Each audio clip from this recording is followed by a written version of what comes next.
Ne porte jamais cette couleur si tu veux avoir l'air confiant. Et si je te disais que tu sabotes ta propre confiance en toi chaque matin à cause d'un seul choix de couleur? Tu fais peut-être cette erreur de style qui détruit ton autorité sans même t'en rendre compte. Il y a une couleur qui est sûrement dans ton placard en ce moment, qui envoie un message de faiblesse, de passivité et d'hésitation. Reste avec moi parce que je vais te dire laquelle, et surtout par quelle couleur la remplacer pour être perçu instantanément comme plus confiant et plus charismatique. Le style, c'est une arme, et à la fin de cette vidéo, tu sauras exactement comment l'utiliser. Partie 1, le problème. Quelle est la couleur à bannir? Alors, quelle est cette couleur qui flingue ton image en silence? Indice, ce n'est pas une couleur flashy. Ce n'est pas une couleur bizarre. Au contraire, c'est une couleur que beaucoup de gens pensent sûre ou neutre. Je parle du beige délavé. Attention, je ne parle pas d'un beau beige, un beige camel riche et profond. Ou d'un ton sable chaud, assez chic. Non, je te parle de ce beige un peu triste, presque grisâtre, qui manque de vie et de caractère. C'est la couleur de l'uniformité. Je ne veux pas faire de vagues. Et le problème, il est exactement là. Quand tu veux avoir l'air confiant, la dernière chose à faire, c'est de se fondre dans le décor. Imagine un petit peu la scène. Tu rentres dans une réunion ultra importante. Tu veux qu'on écoute tes idées.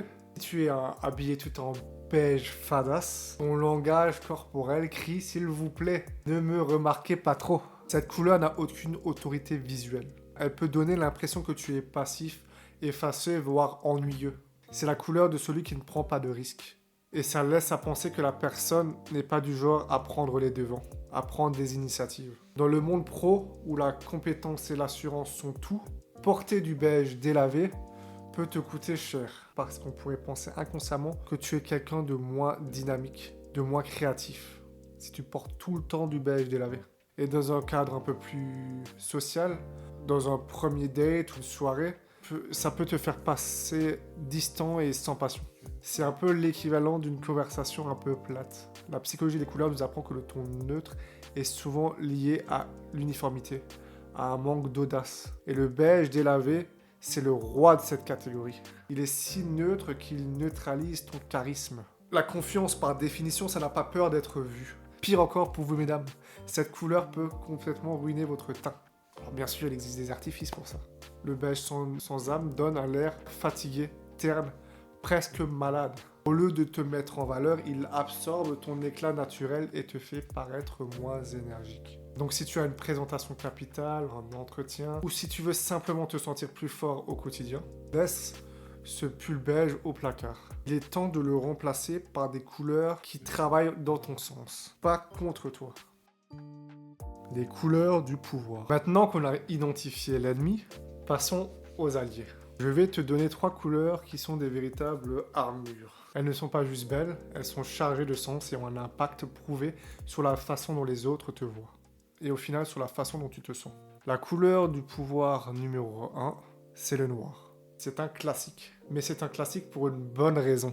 Le noir, c'est la couleur de la sophistication, de l'autorité et du mystère. Aucune autre couleur ne communique le pouvoir avec autant de simplicité. Pense au smoking de James Bond, à la petite robe noire, aux uniformes des forces spéciales. Le noir impose le respect.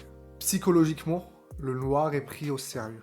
Il est associé à l'intelligence et au prestige, et lui donne une gravité, un poids. Quand tu portes du noir, le message est clair. Je suis là, je contrôle la situation, et tu vas m'écouter. C'est une couleur qui ne bavarde pas, elle déclare. En plus, le noir a un avantage pratique. Il affine la silhouette et il est peu salissant. Il efface les détails pour se concentrer sur la structure. Une veste noire bien coupée ou un pantalon noir impeccable crée une ligne verticale qui te donne immédiatement plus de prestance. Quand l'utiliser? Le noir, c'est ton meilleur allié pour les situations où tu affirmes ton autorité. En négociation, en prise de parole ou lors d'un événement où tu veux marquer des esprits. Couleur du pouvoir numéro 2, le bleu marine. Si le noir te paraît un peu trop radical, le bleu marine est une alternative parfaite. C'est la couleur de la confiance et de la compétence, ou la couleur de la stabilité. Ce n'est pas un hasard si c'est la couleur des uniformes et des costumes d'affaires. Elle est universellement liée à la fiabilité et au professionnalisme. En psychologie, le bleu a un effet calmant, alors que le noir peut parfois intimider Le bleu marine inspire le respect et la confiance de manière plus ouverte. Il communique l'intelligence, la loyauté et la sagesse. C'est la couleur à porter quand tu veux que les gens te fassent confiance et qui croient en ton expertise. Regarde, beaucoup de politiciens ou de grands PDG, pendant leurs grands discours, portent le costume bleu marine. Et c'est un choix stratégique pour le calme, le contrôle et la crédibilité. C'est moins agressif que le noir, mais c'est tout aussi puissant. Le bleu marine est aussi incroyablement polyvalent. Il va avec presque tout. Un blazer marine avec une chemise blanche, ça passe. C'est le summum du chic pro. Avec un beau beige, un vrai camel, pas le truc délavé. Ça donne un look classique et détendu. Tu peux l'utiliser pour les entretiens d'embauche, les rendez-vous importants, les rendez-vous clients ou n'importe quelle situation où ta compétence est mise en évidence. C'est une couleur qui dit tu peux compter sur moi. Couleur du pouvoir numéro 3, le bordeaux. Enfin, pour ceux qui veulent un pouvoir plus audacieux, plus maîtrisé, il y a le bordeaux. À mi-chemin entre le rouge et le brun, le bordeaux est une couleur riche, profonde, sophistiquée. C'est le pouvoir sans l'agressivité du rouge vif. Le rouge pur peut parfois être vu comme trop dominant, trop impulsif. Le bordeaux est un rouge qu'on a calmé avec une touche de noir. Cela lui donne plus de maturité et de noblesse. Le bordeaux évoque l'ambition et la passion, mais de manière contrôlée et réfléchie. C'est la couleur du leader qui n'a pas besoin de crier pour se faire entendre. Psychologiquement, le bordeaux est associé à la richesse et à une autorité affirmée. Historiquement, les teints pourpres étaient réservés aux élites, et cette idée de prestige, elle est restée. Porter du bordeaux, ça envoie un signal de stabilité et d'assurance. C'est une couleur qui attire l'œil avec classe. Un manteau bordeaux, un pull fin bordeaux, ou même juste un accessoire peut transformer une tenue basique en une déclaration de style. Il se marie très bien avec le gris, avec le bleu marine et le noir. Ces couleurs font ressortir toute sa richesse. Il faut le porter quand tu veux te démarquer avec raffinement. C'est la couleur qui montre ton ambition, tout en gardant une aura de contrôle et d'élégance. Voilà, tu as maintenant les clés pour faire de ta garde-robe une source de pouvoir. Le style n'est pas futile, c'est une forme de communication. Chaque matin, en choisissant tes habits, tu décides du message que tu vas envoyer au monde. Alors évite ce beige délavé quand tu as besoin d'être fort et visible. Privilégie le noir pour l'autorité, le bleu marine pour la confiance et le bordeaux pour un pouvoir audacieux et maîtrisé.